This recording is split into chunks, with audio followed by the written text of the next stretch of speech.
Coming up on Mountain News this morning, an eastern Kentucky community is in shock after a house caught on fire, killing a father and son. And some officials participated in an unusual event to stay prepared for emergencies. Dedicated to eastern and southern Kentucky, this is WYMT Mountain News this morning. Good morning, I'm Olivia Calfee. The time is 5:30 on Tuesday, May 21st. Now let's go ahead and check in with meteorologist Tim Drawbridge for a look at your forecast this morning. Good morning, Olivia. Good morning, everyone. Going to be a spectacular Tuesday, that's for sure. Early summertime feel to the air and a nice sunrise as well. Still in the night vision mode, but you can tell scattering of some clouds, a little layer of fog developing, and we're 57 outside our door here at WYMT. Visibility has fluctuated up at Ashland between 1.5 miles and 5 miles. Down your way at Jacksboro, it's about 2.5. So needless to say, keep an eye on that. A little extra time getting to work and school this morning. It is 58 as you make your way toward Manchester, 63 at Prestonsburg. It's 59. Good morning to you over at Irvin, and 63 over at Somerset. Satellite radar composite showing the waves of clouds moving across the region. Bubble of high pressure building in, but there may be a trigger here. Trigger meaning popping up a shower or thunder shower as we head through your Tuesday. It's about a 10% chance. So needless to say, not everybody's going to see that. A forecast high today to 86. We hit 86 in Jackson. That'll tie the record high. More about the first alert 7-day forecast trending unsettled coming up in this half hour. Olivia? Tim, thank you. A father and son are dead after a Sunday morning house fire in the Fleming Neon community of Letcher County. WYMT's RJ Johnson shares how neighbors work to try to save the two. For Jerry Martin, it was a regular Sunday morning on Henry Hutton Road. I was sitting on my front porch, and I was going to be leaving my home shortly thereafter. And I heard an explosion and looked up, and I could see smoke coming out the front of the house. She says she ran to see what was happening. That's when she saw a house on fire. It happened very quickly. By that time, flames were coming out the front door of the home, and the fire was very aggressive. It was moving very quickly. Martin and other neighbors rushed to put out the flames with fire extinguishers, water hoses, and more, while also trying to help the people inside. One of the neighbors broke out a window, but there was something blocking the window. And we also tried to open the back door. We couldn't get the back door open. I could hear a voice. I couldn't make out any words. Once first responders arrived, she says it took a while for them to fight the flames. They were doing as much as they could, as quickly as they could. They were spraying this fire for at least a couple of hours, perhaps longer, because it spread very quickly throughout the house. Martin says although it is a tragic situation, she is thankful for all of the neighbors who tried to save the two men. In Fleming Neon, RJ Johnson, WYMT Mountain News. The Letcher County coroner says they are still working to connect with family members of the victims. The cause of the fire is still under investigation. We now know the name of the person who was killed in a motorcycle crash in Corbin. The Whitley County coroner identified the person as 71-year-old Carrie Taylor. The crash happened yesterday around 7 p.m. The coroner says Taylor's motorcycle went off the road before hitting a tree.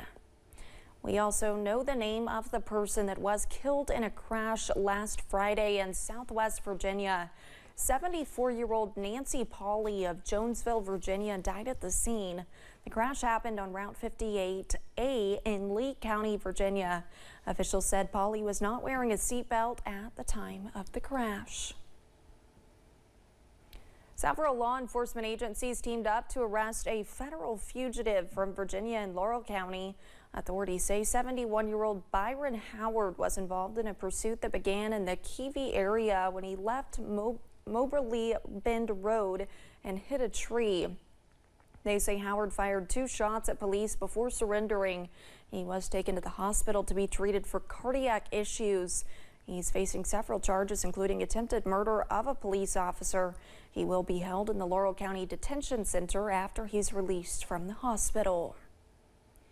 School leaders and first responders say they want to practice to be prepared for a tragedy. Mercer County firefighters and first responders staged a school bus crash yesterday. It comes near the anniversary of one of the nation's deadliest bus crashes in Kentucky. Mercer County Superintendent Jason Boer survived that crash that happened back in May of 1988 in Carrollton. Boer says Monday's event could help prevent further tragedies from happening in the future. This is one of the positive things. That's the educational piece, I call it, to where we're able to educate everyone on how they would respond to be more efficient, more effective if something like this ever occurred again. First responders and community leaders were blinded on purpose to give a realistic look of what a smoke-filled bus looks like after a crash. The realism also included confusion with what to do with multiple people and their different situations. Early voting has wrapped up ahead of today's primary election in Kentucky. More people took advantage of early voting option this year. Secretary of State Michael Adams says more than 75,000 Kentuckians cast their ballots during the 3 days of early voting.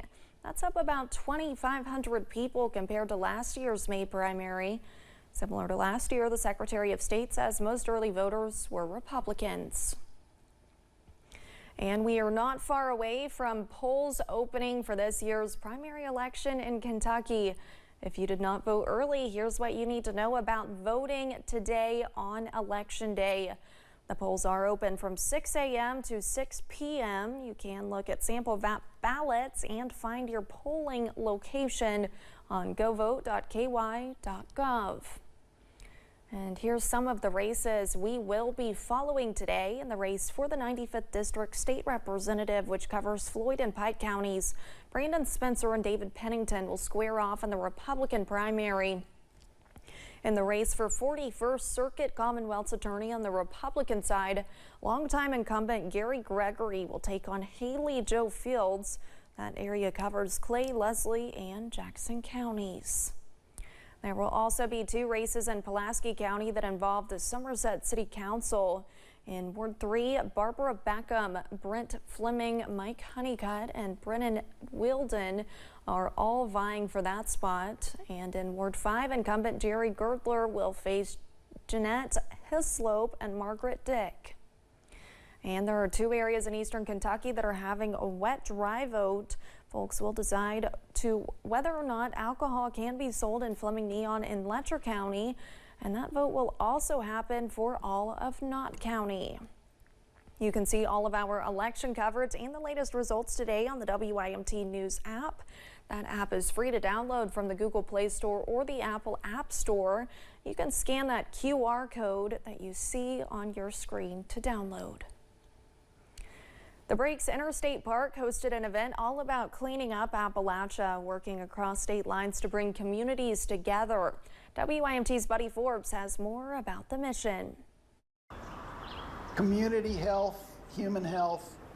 The idea with this is it all starts with clean rivers. The Central Appalachia Cleanup Conference brought 3 states to the table to discuss how to clean up their communities. Rivers and streams are all interconnected, and so it doesn't make any sense when you've got a hollow in one state that can jump over to the next state and sort of help out, have them help out each other to treat them like they're separate. Hosted by Stream Sweepers, an organization based in Virginia, the event encouraged invested individuals from West Virginia, and Kentucky to highlight, create, and grow programs in their own communities to help clean up the region. If you don't have an education program, if you don't have everybody's in the boat and they're all paddling the same direction, then you may clean up a river and it's just going to end up back in the same place again. The conference focused on a 20-year plan to clean up the Leviza, Tug Fork, and Russell Fork rivers by implementing programs and spreading the word to neighbors.